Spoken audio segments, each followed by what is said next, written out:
Hello, and welcome back to my channel. My name is Nancy, and this is Oatmalk. So, as you can see, I am out enjoying a gorgeous day. It is actually Thanksgiving today, so, you know, we're all off. It's a beautiful day in LA. I'm just soaking it all in. A little bummed because Jacob and I were supposed to be driving up to Bend, Oregon last night and then finishing the journey today, but unfortunately Jacob caught a cold and we were unable to go, so we're making the most of what we have. And honestly, it's 77 right now, like 77 degrees, and I mean, I really can't complain. It's so gorgeous out. I did mourn the loss of our trip, but you know, I'm going with the adage that everything happens for a reason, and don't know what that reason is yet, but we're just gonna enjoy the day while we have it. Anyway, so taking you along a what I eat in a day on a untraditional Thanksgiving, because I will not be having turkey. Today, I'm gonna be keeping it whole food, plant-based, no mock meats, nothing,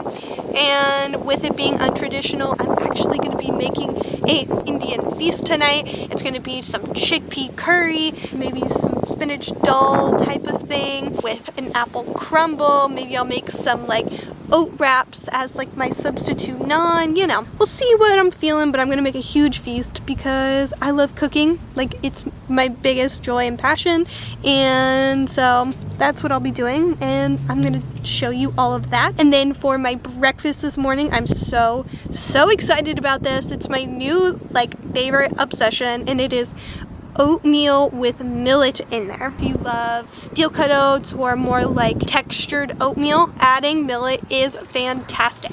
It has kept me full all morning long, like no joke, all morning long. It is currently 1 o'clock and I had breakfast at around like 9:30, 10. I went for a 5-mile run this morning, and normally when I have like longer running days, I'm a little bit more hungry, but not today. So I had that, and Jacob and I split it, so it was a cup of rolled oats and then a fourth a cup of millet, and then I cooked that with 3 carrots that I just whizzed in the blender to get them like shredded carrots, and a splash of soy milk, so that was like in the actual oats, and then I topped it with some grapes, some half of an apple finely chopped, flax seeds, hemp seeds, and a little bit of PB Fit peanut butter powder. And I'm really trying to focus on like bulking out my meals like higher in volume, just so I start to feel like fuller for longer, so I stop snacking so much, and it's so far been working.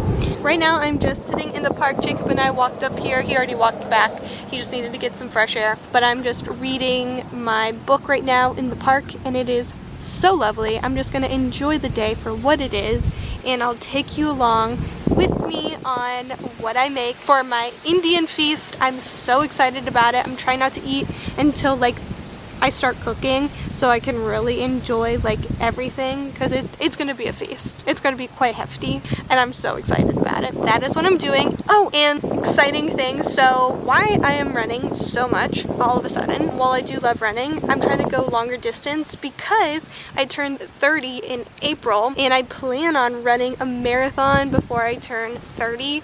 And there's a marathon in St. Pete, where I'm from, in Florida, in February, and I think I'm gonna run in it, and I'm really excited / nervous, but I think I can get it done. That's one of my mini goals that I have before I turn 30, and so I'll take you along on my running journey if that's interesting. But I'm following a running app, just trying to get it in, trying to get my marathon completed before April. But right now I'm just going to read for like 30 minutes and then walk back and start the Indian feast. Back from the park, and I just chilled out for like maybe 40 minutes. I had a little snack. I had an apple, so I'm keeping it light before dinner, and I'm gonna get started on the chickpea curry, and I'm gonna let that kind of like sit and marinate all together, and it's gonna be so good. So I'm gonna do that, possibly a kale salad, a spinach, like a creamy spinach dish, as well as an apple crumble, and then maybe like a vegan chocolate pudding. We'll see. I have a lot going on. I have nothing else going on today because we have no family here and Jacob's sick, so I literally have all the time in the world to like make a ton of food, and that's what I'm gonna do. Just now, 2 o'clock. Wow. We'll probably eat it around 4:30 is my guess. I'm gonna get cooking.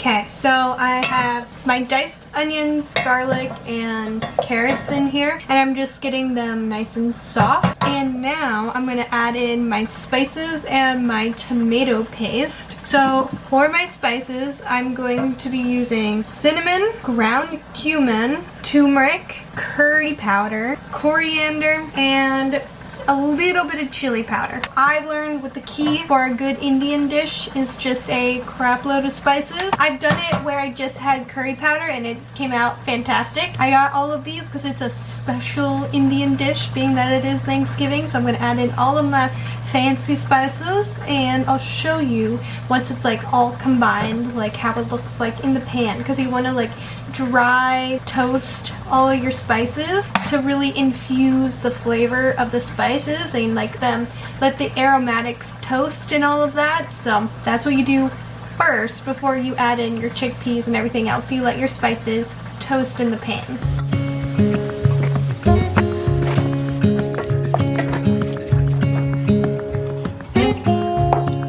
Okay, so I just finished chopping all the veggies, so I added 2 cans of chickpeas, 1 medium-sized orange sweet potato, 2 carrots, onions, garlic, and I put them in a little pot. I added 1 cup of soy milk and 2 cups of water. So I still want like the richness of like coconut curry, but without all the calories. So I just used 1 cup of soy milk. You could use oat milk, which would be great. Almond milk, maybe. Like, I'm not a huge fan of almond milk in like cooking dishes like this because I think it kind of curdles a little bit, but you could use it. And then my secret ingredient to give it that coconut flavor is coconut extract. Now, I'm not entirely sure who came up with this idea. I think I saw it on YouTube somewhere. Coconut extract is a essential ingredient if you want to still have like that coconut curry flavor, but without all the calories. So it's great for calorie density. You don't have to have all the additional fat, and that's why I still like to add soy milk instead of like just no milk at all, because I still want like the creaminess but without all the calories. A little bit of coconut extract goes a long way. So I just use a capful and I pour that in, and it really just like gives the aroma of coconut. Obviously it's not like the same as using coconut milk, but it is a great alternative if that is what you're into. So I'm just gonna let this cook and stew for a little bit. I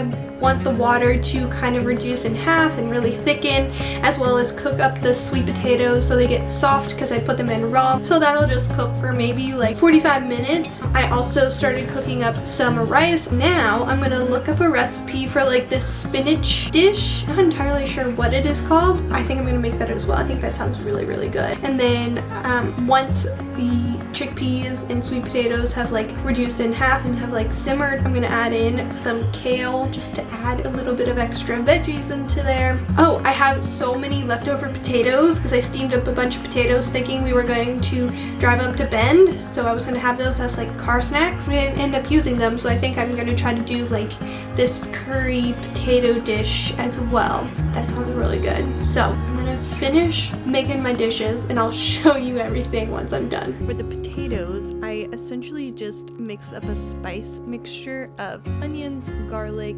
turmeric, a little bit of curry mustard, or you could just use mustard seeds, and salt, and roasted them in the oven at 350 for about 25 minutes, and then I put it on broil to get the top nice and crispy. For my spinach dish, I was trying to make like a dog, chopped up some onions and garlic again with turmeric powder and coriander, and then I cooked it with about a half a cup of vegan Greek yogurt, and it was really delicious. Not traditional at all, but it tasted delicious nonetheless.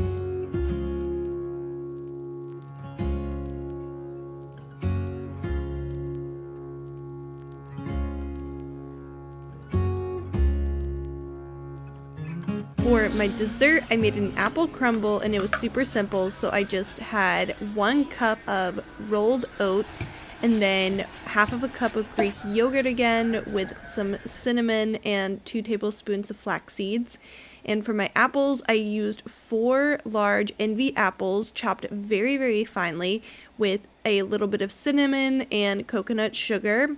And then I topped it with my apple crumble and baked in the oven for about 30 minutes at 350, and it was so good, so delicious. I have so much left over now, which is awesome. And you could even make this as like your breakfast because it has oats in there and then a ton of fruit, so it's low in calorie density. And what I did, because I needed an ice cream, I just made some banana ice cream, and it was so good. Whew.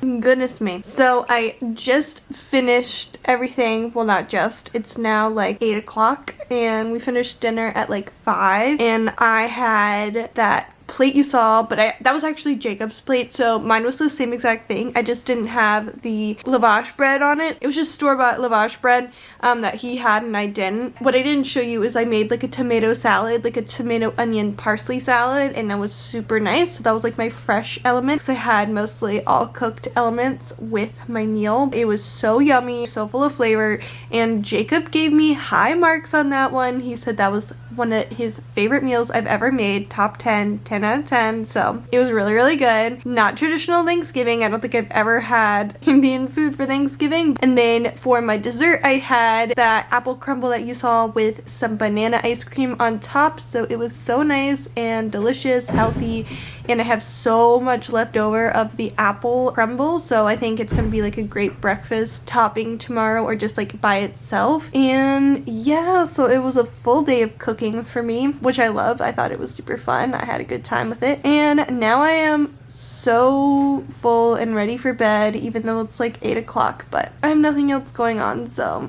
I'm gonna maybe read a book or watch some YouTube and go to sleep. But that is everything that I ate today. I know it doesn't seem like a lot because it was just breakfast and then my dinner, but what I forgot to mention was when I had my snack in the middle of the day, my apple, I also ate like my little carrot cake, like oat bars. It was essentially carrot cake, but it had a ton of chickpeas in it, and they're really, really filling, and I think that really filled me up as well. So that was my lunch in the middle of the day. I'm actually good and satisfied for the day. Normally I have like way more meals, I feel like, or a lot more snacks throughout the day, and that's what I'm trying to get away from. Like, I'm really trying to eat like large meals that fill me throughout the day instead of snacking. And like I said, earlier this morning where I'm trying to run a marathon in February. I'm also trying to like just get in like the leanest, best shape of my life, because I don't know if you could see, like my skin recently has just been freaking out, and I honestly think it's just because I've been eating way more like sugary things. Like my body has just been craving like tons of maple syrup, dates, and sugar. So I want to start to get in like the leanest, best shape of my life before I turn 30, because why the heck not? I was listening to a ton of podcasts, and one of them was from Rich Roll again, and he was talking with Alan Goldhammer, I believe, Dr. Alan Goldhammer. What he was saying was like, what you eat today you crave tomorrow. And so what I've been eating a lot lately has been a lot of like sugary, healthy desserts that I've been making, and so I've been starting to crave them more and more. And so what I want to start to do is get away from that and just really incorporating way more veggies into my meals, because I just want my body to start craving more vegetables and like kind of go away from like all the sugary food. While I'm trying to get in like the leanest, best shape of my life, I'm not going to do it by counting calories. I'm just going to incorporate more lower calorie dense foods without going hungry and without counting calories, because I'm not a calorie counter. That's just not my wheelhouse. Okay, so that's kind of like a long-winded way of saying like before I turn 30, I want to get like in the leanest, best shape of my life, and I have, end of November, so I have like 5 months to do so, and that is very, very doable. It's a healthy amount of time for me to lose like, let's say 4 or 5 pounds and just get lean and train, and hopefully in the process my skin clears up and all of that. That has been my Thanksgiving. It's been very uneventful, very quiet, lots of food, lots of Indian food. Hope you guys enjoyed this video. If you did, feel free to give me a like, subscribe if you're new here, and let me know if you liked any of the recipes or want to see anything more from me. Until then, I will see you all in my next video. Bye!